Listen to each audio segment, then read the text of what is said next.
This is a tutorial in using conference inside Schoology from both a student and teacher perspective. In your Schoology course, on the left-hand tab, there's conferences. Create a conference. Again, if you intend to record your conferences, I'll show you how to do that in a different video. I highly encourage you to put the date. I also encourage you to put the word "click here" in your title, and I'll show you an example of why. I personally don't use start time and end time, and let me explain why I don't do that as well. Here's a quick example of a start time and an end time. Let's see, 1 p.m.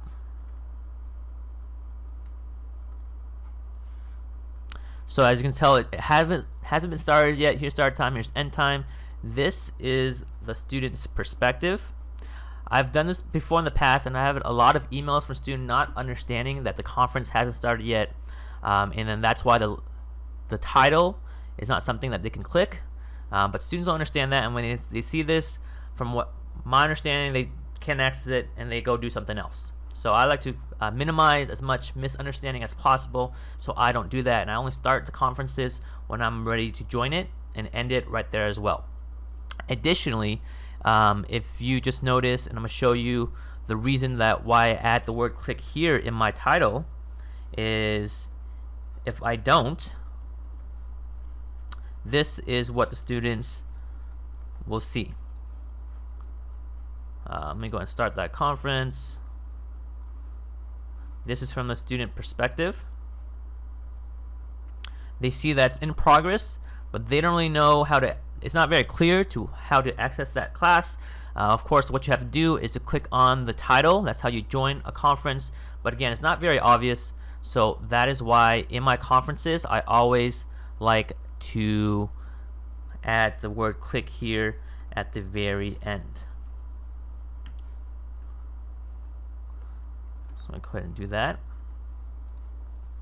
Okay, so now the students know where to click, and in this setting, listen only is just to hear the audio of it. Microphone is if you want to be talking, of course, and if you need to enable your microphone to enable your camera as well. It's just something to keep in mind. Okay, I first want to talk about users and muting users. So I have a student in here, and on this gear tab right here, you have a lot of power in muting users, all users except the presenter. As you can see, the student is talking right now. I can see her talking, and I want to mute her, so I'm going to go ahead and mute her. But the only issue with that, and let me show you, this is from the student perspective once again. So she has been muted. They always have the power to unmute themselves. And depending on the student in the class, it can be a game of tag, which is never fun. So a way to avoid that is you can disable microphones for students automatically, and they can't even turn on their microphone. So to do that, you would click on this gear setting right here, lock viewers, and this is where you have that privilege. Sharing microphone, it's currently by default unlocked, so students can share the microphone. If I don't want them to share and just listen, I can lock them, and now they can't share their microphone. As you can see, in default setting, students are locked in that they can't see each other's webcam. They can see mine. They can participate in the public chat. So if I don't want them to be talking in the public chat and just listening, I can lock them as well. And again, by default, private chat messages are locked, and they can't edit, share notes. That's also locked. They are able to see other people in the conference by default, but you have the option to hide that from them as well. So I just went ahead and locked the microphone. As you can see, the student's microphone option is muted. This is what it looks like from a student perspective. They don't even have the microphone option, and they can't enter in the public chat because it has been locked.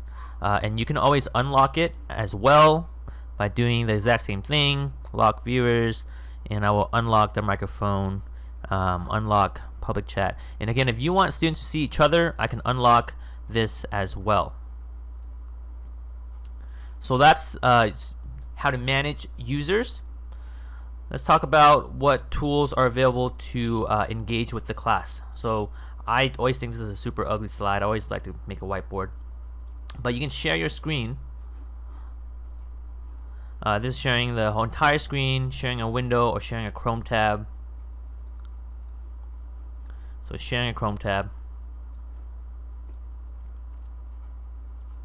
And this is the button to share your webcam. This is very powerful. This is in starting a poll.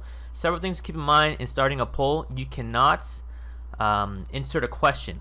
If you want to use the poll option, you need to ask the question through your microphone or in the public chat, and then all the students can do is answer. You can customize what they can answer, or yes or no, or whatnot. But again, you don't insert a question. You can upload a presentation so they can follow along instead of sharing a screen, or you can share an external video. So this is super important. I'm sharing my screen right now, but it does not mean that I can share them a video. If I play a video through screen sharing, they won't be able to hear the audio. So if I want to share a video, I have to insert a YouTube link. And let me show you an example of what that looks like. I would share right here, click on share an external video.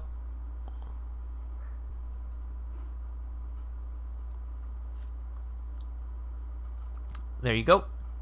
And the cool thing about this is I can pause the video, and when I pause the video, students' screen is also paused, and they can hear it through whatever audio output they're using. And I can skim past and talk about certain scenes. And if I want to go back to screen share, I can go back to my screen as well. So again, if you want to use our video with the class, be sure you do it through sharing an external video. Otherwise, it will not work out. And last thing is, if you want to end the conference, be sure you end the meeting, not just log out or close a tab. Otherwise, it's still in progress and students will be here without supervision. And I'll talk about how to record Schoology conferences in a different video.